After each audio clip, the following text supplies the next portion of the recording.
નમસ્કાર અને સ્વાગત છે આજના સેશનમાં. આજે આપણે એક એવા વિષય પર ચર્ચા કરવાના છીએ જે ક્યારેક ખૂબ જ અસ્તવ્યસ્ત લાગે પણ ખરેખર એટલો જ આકર્ષક છે, અને તે છે કિશોરાવસ્થા એટલે કે ટીનેજ. આ એક એવો તબક્કો છે જે વિકાસ અને મોટા પરિવર્તનોથી ભરેલો છે. મોટાભાગે આપણે કિશોરોના માત્ર બાહ્ય વર્તનને જોઈને જ ચિંતા કરવા લાગીએ છીએ, ખરું ને? પણ વાસ્તવમાં આ આખો તબક્કો એક મોટા આઇસબર્ગ જેવો છે, જેની સપાટી નીચે ઘણું બધું છુપાયેલું હોય છે.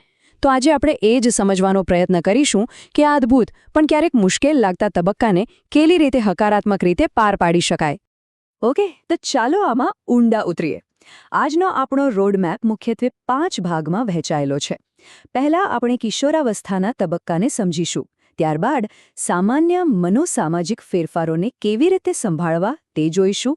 પછી જોખમ લેવાના વર્તનને સમજવાનો પ્રયાસ કરીશું, માનસિક સ્વાસ્થ્યના પડકારોને ઓળખીશું અને છેલ્લે સહાયક વાલીપણા માટેની કેટલીક બેસ્ટ સ્ટ્રેટેજીઝ વિશે વાત કરીશું. રોજિંદા વર્તનથી લઈને ઊંડી મનોવૈજ્ઞાનિક જરૂરિયાતો સુધીની આ સફર ખરેખર રસપ્રદ રહેવાની છે. ચાલો પહેલા વિભાગથી શરૂઆત કરીએ. કિશોરાવસ્થાના તબક્કાને સમજવો. કોઈપણ વર્તનને યોગ્ય રીતે સમજવા માટે સૌથી પહેલાં તે જૈવિક અને મનોવૈજ્ઞાનિક તબક્કાને સ્પષ્ટ રીતે વ્યાખ્યાયિત કરવો બહુ જ જરૂરી છે.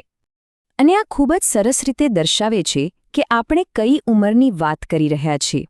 વર્લ્ડ હેલ્થ ઓર્ગેનાઇઝેશન એટલે કે WHO ના મતે કિશોરાવસ્થા એટલે 10 થી 19 વર્ષ વચ્ચેનો સમયગાળો. આને સમજવા માટે 3 સ્પષ્ટ ભાગ પડાયા છે.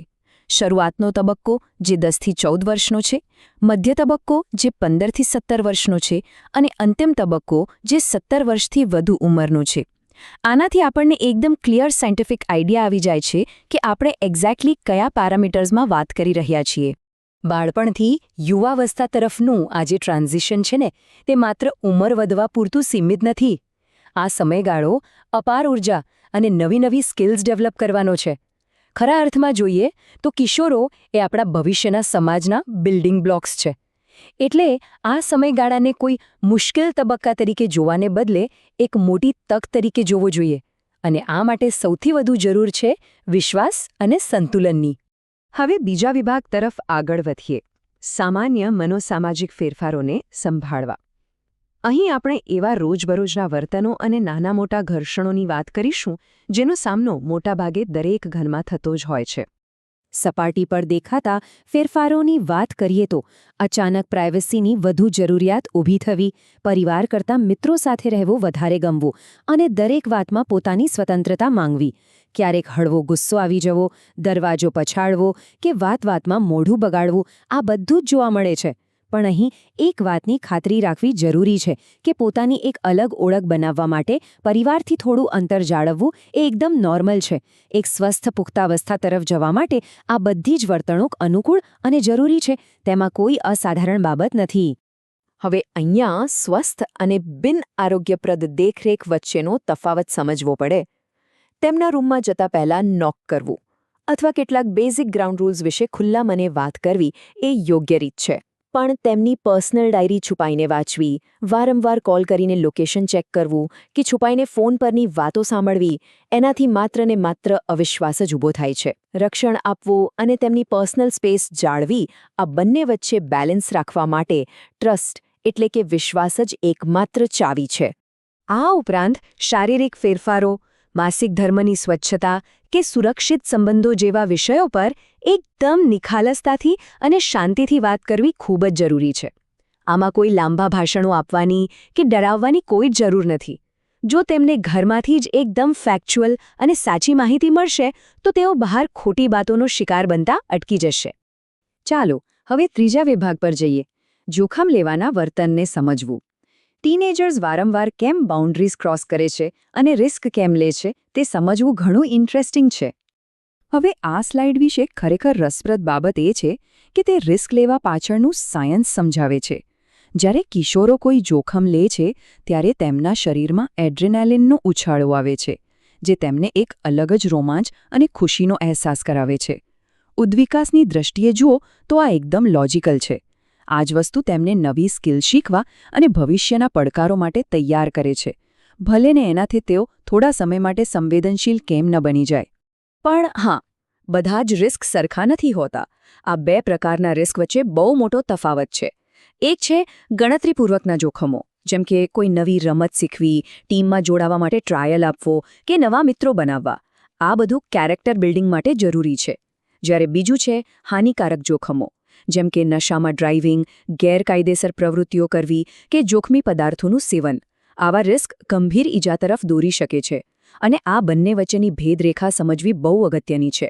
અને અહીં જ કેરગિવર્સની ભૂમિકા સૌથી મહત્વની બની જાય છે, કારણ કે આપણે તેમના માટે રોલ મોડેલ બનવું પડશે.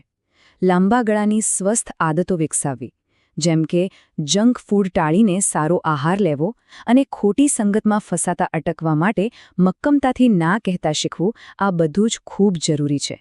આ માટે આપણે જાતે જ એક ઉદાહરણ પૂરું પાડવું પડે. હવે આપણે ચોથા વિભાગમાં પ્રવેશ કરી રહ્યા છીએ, માનસિક સ્વાસ્થ્યના પડકારોને ઓળખવા. આપણે આઇસબર્ગમાં વધુ ઊંડા ઉતરીને એવી ગંભીર માનસિક સમસ્યાઓ વિશે વાત કરીશું જે સપાટીની નીચે છુપાયેલી હોય છે. તો સૌથી મહત્વની વાત એ છે કે કિશોરોમાં જે ગુસ્સો દેખાય છે ને, એ મોટાભાગે માત્ર આઇસબર્ગની ટોચ જ હોય છે.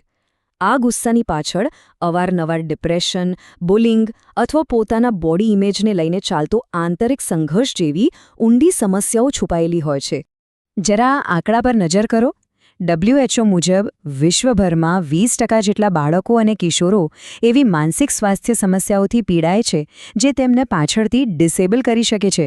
મતલબ કે આ માત્ર કોઈ રૂટીન મૂડ સ્વિંગની વાત નથી. અને આ બીજો આંકડો તો પરિસ્થિતિની ગંભીરતા વધુ સ્પષ્ટ કરે છે. પુખ્ત વયના લોકોમાં જોવા મળતી 75% માનસિક સમસ્યાઓની શરૂઆત 25 વર્ષની ઉંમર પહેલાં જ થઈ ગઈ હોય છે. આના પરથી જ ખ્યાલ આવે છે કે ડેવલપમેન્ટનો આ સમયગાળો વ્યક્તિના આખા જીવન માટે કેટલો હાઈ સ્ટેક્સવાળો છે. આ જ કારણે નોર્મલ ટીનેજ મૂડીનેસ અને ગંભીર માનસિક સમસ્યા વચ્ચેનો ફરક ઓળખવો બહુ જ જરૂરી છે.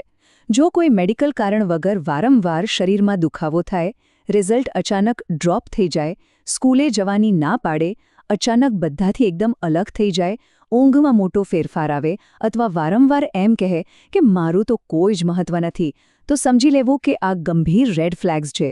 આવા સમયે પ્રોફેશનલ મેડિકલ એસેસમેન્ટ ખૂબ જ જરૂરી બની જાય છે. હવે આપણે આપણા છેલ્લા વિભાગ તરફ આગળ વધી રહ્યા છીએ, સહાયક વાલીપણા માટેની વ્યૂહરચનાઓ. આપણે પડકારો તો જોયા, હવે એવા પ્રેક્ટિકલ અને સહાનુભૂતિપૂર્ણ ઉપાયો પર ફોકસ કરીશું જે વાલીઓને ખરેખર મદદરૂપ થઈ શકે. કમ્યુનિકેશનની વાત આવે ત્યારે આ એક બહુ જ ઇફેક્ટિવ ટ્રીક છે. જ્યારે કોઈ આર્ગ્યુમેન્ટ થાય ત્યારે ત્યાંથી થોડી વાર માટે દૂર જતા રહેવું વધારે સારું છે, જેથી પાવર પ્લે કે બિનજરૂરી સંઘર્ષ ટાળી શકાય. બીજું, વાત કરતી વખતે આક્ષેપો કરવાને બદલે પોતાની લાગણીઓ દર્શાવો. ઉદાહરણ તરીકે, તમે હંમેશા આવું જ કરો છો એવા યુ મેસેજીસના બદલે જ્યારે આવું થાય છે ત્યારે મને દુઃખ થાય છે તેવા આઈ મેસેજીસનો ઉપયોગ કરો. આનાથી વાત બગડતી અટકે છે. ચાલો આગળ વધીએ અને જોઈએ કે આ કેવી રીતે જોડાય છે. જો એવી જરા પણ શંકા જાય કે કિશોર પોતાની જાતને નુકસાન પહોંચાડવાનો વિચાર કરી રહ્યો છે, તો આ સ્પષ્ટ પ્રોગ્રેશન ફોલો કરવું બહુ જ ક્રિટિકલ છે. સૌથી પહેલાં તો એકદમ નરમાશથી પૂછો કે શું તેમને હજુ પણ એ પ્રવૃત્તિઓમાં રસ છે જો તેમને પહેલાં ગમતી હતી. જો તેમનો જવાબ નેગેટિવ હોય તો બિલકુલ અચકાયા વિના સીધું પૂછો કે શું તેમને હવે જીવન જીવવાની ઈચ્છા નથી રહી, અને જો આમાંથી કોઈ પણ હિન્ટ મળે તો તાત્કાલિક પ્રોફેશનલ કાઉન્સેલિંગની વ્યવસ્થા કરો. આ એક સ્ટેપ જીવ બચાવી શકે છે. તો આખરે આ સપોર્ટિવ પેરેન્ટિંગની કોર ફિલોસોફી શું છે? સિમ્પલ છે. તેમને ધીમે ધીમે નિયંત્રિત સ્વતંત્રતા અને જવાબદારીઓ આપો.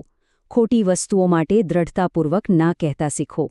એકેડેમિક પ્રેશર અને બહુ વધારે કડક પેરેન્ટિંગ બિલકુલ ટાળો, કારણ કે એનાથી ફાયદા કરતાં નુકસાન વધુ છે. તેમના વિચારોને માન આપીને તેમના મિત્ર બનો. તેમની વાતો સાંભળો અને તેમના મિત્રોના ગ્રુપ સાથે પણ સારું કનેક્શન બનાવો. ટૂંકમાં, તેમને ધીમે ધીમે એક પુખ્ત વ્યક્તિ તરીકે ટ્રીટ કરવાનું શરૂ કરો. તો છેલ્લે આ બધી જ માહિતીને જોયા પછી એક બહુ જ વિચારવા જેવો પ્રશ્ન ઊભો થાય છે. સપાટી પરના રોજિંદા વર્તનથી લઈને ઊંડી મનોવૈજ્ઞાનિક જરૂરિયાતોની સફર આપણે કરી.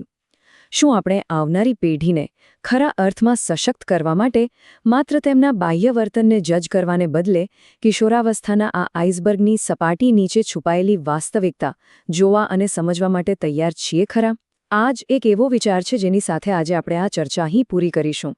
આ સેશનમાં સાથે જોડાવા બદલ ખૂબ ખૂબ આભાર.